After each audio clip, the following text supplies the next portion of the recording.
आज हम बात करने वाले हैं एक ऐसा लीगल ट्विस्ट के बारे में जो चेक बाउंस केस में गेम चेंजर साबित हो सकता है। इमेजिन करिए आपने किसी को माल बेचा या उधार दिया, आपको सिक्योरिटी में मिला एक चेक, आपने बैंक में उस चेक को लगा दिया और वो हो गया बाउंस। अब आप क्या करेंगे? आप जाएंगे कोर्ट। अब शुरू होती है एक लंबी कहानी जो कोर्ट कचहरी में चलने वाली है पैसा रिकवर करने के लिए, राइट। अगर कहूँ मैं आपको कि आप केस के फाइनल डिसीजन से पहले भी कुछ पैसे मिल सकते हैं कोर्ट के थ्रू, शॉक लगाना। चलिए एक छोटी सी कहानी से समझते हैं। आपने अपनी बाइक को सेल करा और उसके हवज में आपको मिल गया एक चेक 50,000 रुपीज का, फॉर एग्जाम्पल। आपने उस चेक को बैंक में डिपॉजिट करा, वो चेक हो गया बाउंस। अब क्या करेंगे? अब जाएंगे कोर्ट कचहरी, लंबी प्रोसेस चलने वाली है।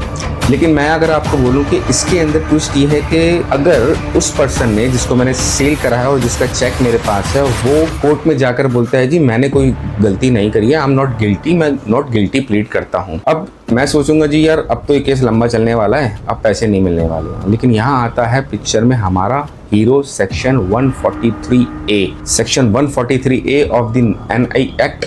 ये सेक्शन 2018 में इंट्रोड्यूस किया गया था स्पेसिफिकली ऐसी सिचुएशन के लिए जिसमें चेक इशू करने वाला पर्सन जो कि अक्यूज होता है वो नॉट गिल्टी प्लीड कर दे तब। अब आप ये एप्लीकेशन लगाएंगे 143A जब वो नॉट गिल्टी प्लीड कर देता है। उसके बाद अगर आपकी एप्लीकेशन के कंटेंट्स जज को सेटिस्फाई कर देती है तो अप टू 20% तक आपको एक इंटरिम ऑर्डर मिल जाएगा। फॉर एग्जाम्पल 50,000 का चेक था तो कोर्ट के उस एप्लीकेशन के अलाउ करने के बाद आपको 10,000 रुपए स्टार्टिंग में मिल जाएगी, जो कि फाइनल डिसीजन होने से बहुत पहले की बात है। ये एक एडवांस पेमेंट की तरह होता है, टोकन मनी की तरह दिया जाता है। ये एक बहुत बड़ा रिलीफ है जो कोर्ट के चक्कर काट रहे अक्यूज को ये पैसा 60 डेज के अंदर, मैक्सिमम 90 डेज के अंदर जमा कराना होता है। लेकिन कहानी में एक और ट्विस्ट है। मान लीजिए कि आप वो केस हार गए। अब जो आपने इंटरिम ऑर्डर के थ्रू इंटरिम में जो 20% तक आपने रिलीफ पाया था वो पैसा आपको वापस लौटाना होगा with the RBI bank interest. तो सोच समझ के करिए जो भी करते हैं। आपका केस स्ट्रांग होना चाहिए। Apart from this